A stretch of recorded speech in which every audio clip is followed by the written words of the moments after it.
Bonjour tout le monde. Il y a à peu près une semaine de ça, je vous ai dit que il y a une vidéo qui devait arriver et ben la voici. Elle va traiter de l'onde de choc, comme je vous ai dit dans le short, de l'onde de choc et de l'expansion du projectile. Lors de l'impact d'un projectile, qu'est-ce qui va se passer au moment de l'impact? Imaginez, pour vous donner une image plus claire, imaginez un véhicule qui se déplace à 120 km/h et qui d'un coup va être stoppé net quand vous rentrez dans une voiture, par exemple, ou, alors c'est imagé, mais va être stoppé net. Vous voyez l'effet que ça fait à 120 à l'heure. Là, je parle de... Vous n'avez pas eu le temps de freiner, vous rentrez direct. D'accord? Imaginez, vous, un peu, un projectile. Alors, ok, la masse est bien loin. Je ne veux pas dire des années-lumière de la masse d'une voiture, mais par contre, la vitesse est bien aussi à des années-lumière plus élevée que celle d'un véhicule. Parce que, alors là, la vidéo, on va dire pour suivre celle d'avant, sera sur le projectile de 9,3 par 62, et plus particulièrement en 255 grains, et une vitesse d'impact qui tourne aux alentours des 730, 727 ou 730 mètres par seconde, quelque chose dans ces eaux-là. Alors imaginez-vous le projectile lancé à 730 mètres par seconde, je ne vais pas vous dire stopper net parce qu'il va rentrer, mais pendant un très court laps de temps, en fait, c'est ce qui va se passer avant qu'il pénètre réellement, mais c'est vraiment un laps de temps très court. Donc, qu'est-ce qui va se passer? L'énergie cinétique va être transmise au corps, à travers, au corps à traverser, mais d'une manière vraiment violentissime. On ne se rend pas compte quand, mais si on le prenait au ralenti, on se rendrait compte.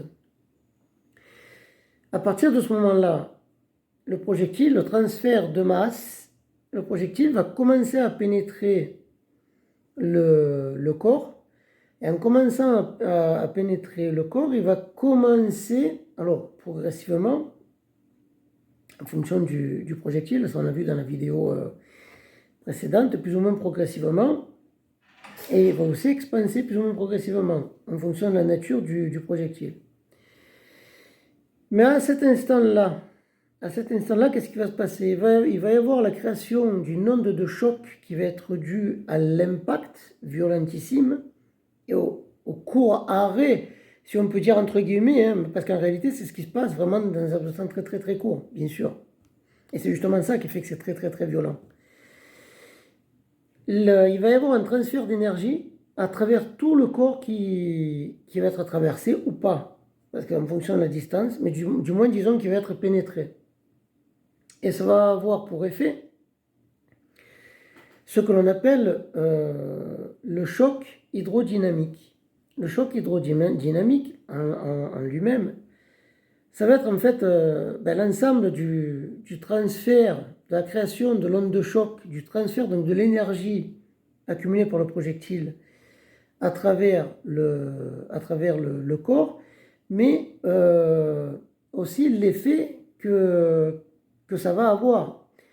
Et l'effet que ça va avoir va se diviser en deux parties, si je peux appeler ça comme ça, en deux parties. Mais je pense que pour que vous compreniez bien, à part ceux qui sont habitués, qui connaissent, mais si des fois quelqu'un d'autre qui n'est pas forcément chasseur serait intéressé pour... Bon, il va se passer deux choses différentes en une. La première chose, c'est qu'il va y avoir création donc d'une cavité, d'accord, qu'on va appeler une cavité temporaire. Et ensuite, il va y avoir la création d'une cavité permanente. Mais ceci va se passer durant la traversée du projectile. Plus tard dans la vidéo, je vous mettrai des illustrations. Ça vous permettra d'avoir une bonne représentation visuelle. Donc, cette cavité permanente, bien sûr, va être due à quoi? Donc, permanente, et là, en fait, ce que je veux dire, surtout celle temporaire, en fait. Alors, la temporaire va se situer en périphérie de la permanente. La permanente, ça va être celle la plus centrale. au moment de cette, de cette, de cette création de cavité temporaire, pardon, il va y avoir une pression qui va s'exercer qui va aller de 100 à 200 atmosphères. En gros, une atmosphère, c'est équivaut à 1 bar, donc comprenez 100 à 200 bars. Je ne sais pas si vous vous rendez compte. Répartis sur la surface, en fait, que va créer le projectile, c'est colossal. Et ça va avoir pour effet de faire quoi? Ça va avoir pour effet que la cavité permanente, temporaire qui se trouve en périphérie, on va avoir des tissus qui vont être partiellement détruits ou quasiment, ou en totalité.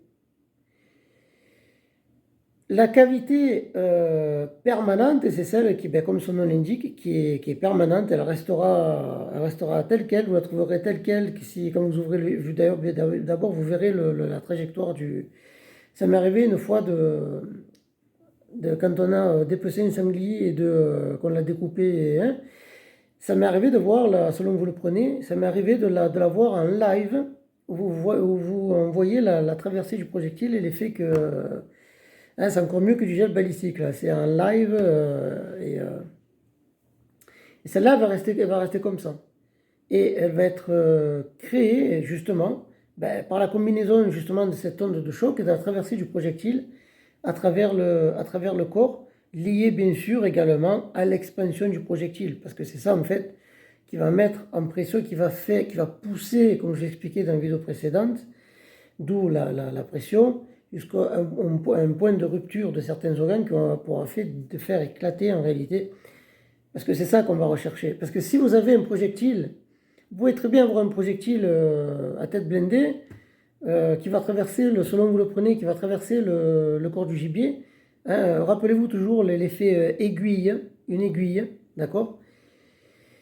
Mais qui peut très bien passer à un niveau où, comme il ne va pas expanser, voire il y aura légèrement, mais quasiment pas, puisqu'elle est blindée.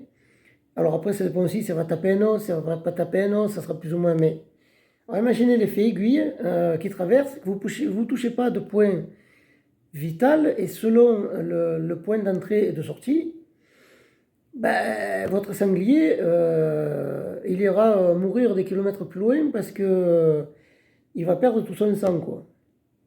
D'accord? Ou il va le perdre petit à petit, mais il sera encore capable de faire, selon le point d'entrée et de sortie, encore des kilomètres. D'accord? Alors qu'en ayant cette expansion comme ça permet en fait de faire quoi? D'augmenter la surface de dégâts, comme si vous avez un projectile nettement plus gros qui venait l'impacter.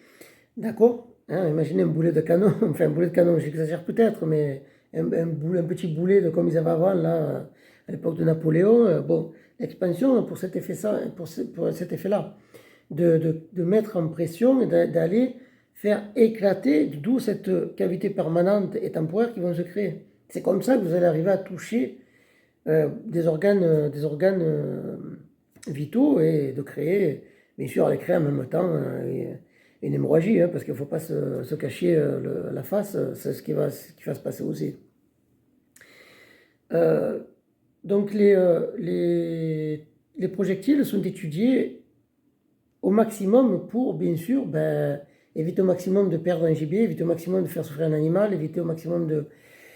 Voilà, après, rien n'est parfait, mais l'étude de l'expansion d'un projectile et sa structure, sa forme, tout est étudié justement dans ce but-là. Hein.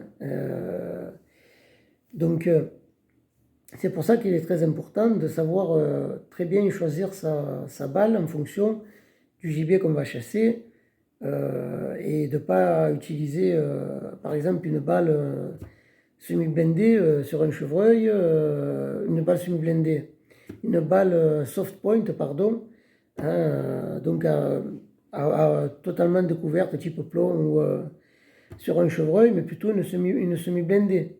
On est d'accord, pour éviter le maximum de dégâts. Comme je vous ai vu, je vous ramène à mes vidéos précédentes. Après, bon, un chevreuil, comme je vous ai déjà dit, c'est très fragile. Je ne vous dis pas que si vous le tirez à 10 mètres, même avec une semi-bendée, malheureusement, je pense qu'un chevreuil, faut pas se voiler la face. Vous allez limiter les dégâts, très certainement, par rapport à une soft point. Mais, mais je pense il sera quand même un petit peu abîmé. Mais bon, beaucoup moins que si c'était une balle traditionnelle. Voilà. Ben écoutez, j'ai pas grand-chose d'autre à vous dire parce que de toute manière, le sujet, il serait assez long.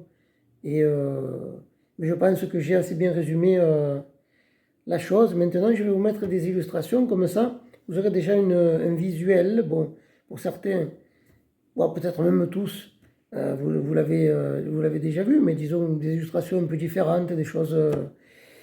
Voilà. Donc, ben, écoutez, j'espère que cette courte vidéo vous aura plu. N'hésitez pas à liker et puis à la partager si. Voilà, quant à moi, ben, je vous souhaite, à l'heure où je vous fais la vidéo, on est en soirée, donc je vous souhaite une bonne soirée. Et puis, je vous dis à très bientôt. Ciao!